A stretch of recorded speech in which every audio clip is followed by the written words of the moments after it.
Scheduled ng 2026 BSKE nananatili prospective candidates ng Pangasinan na pinaghahanda na.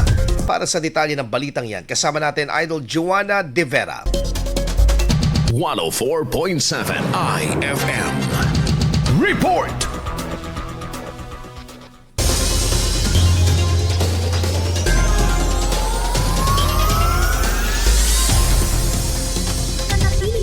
Sa November 2, 2026 ang Barangay at Sangguniang Kabataan Elections or BSKE sa kabila ng mga usap-usapan hinggil sa posibleng pagpapaliban o pagkansila umano ng halalan. Ito rin ang nilinaw ng Commission on Elections San Fabian sa isinagawang regular flag raising ceremony ng lokal na pamahalaang bayan kung saan nagsilbing sponsoring department ang tanggapan ng poll body. Ayon kay Ms. Jolena Manganaan, kinatawan ng COMELEC San Fabian, wala pa umanong opisyal na abiso mula sa COMELEC hinggil sa postponement o cancellation ng 2026 BSKE.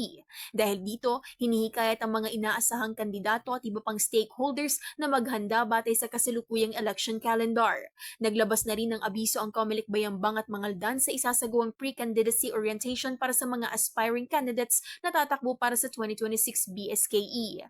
Kabilang naman sa mahalagang petsang dapat bantayan ang September 28 hanggang October 5 para sa filing ng Certificate of Candidacy or COC, habang nakatakda naman ang campaign period sa October 22 hanggang 31. Samantala, magsisimula ang election period o gun ban sa October 3 at magtatapos sa November 9. Ipinagbabawal naman ang pangangampanya sa bisperas ng halalan November 1. Huling itinakdang petsa sa calendar of activities ang December 2, 2026 na deadline para sa pagsusumite ng Statements of Contributions and Expenditures o SOSE.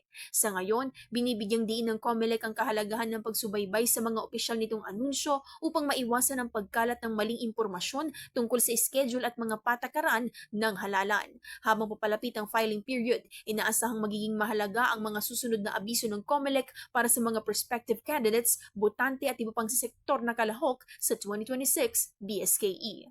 Kasama mula dito sa IFM Dagupan, ito si Idol Joanna De Vera, Tatag IFM.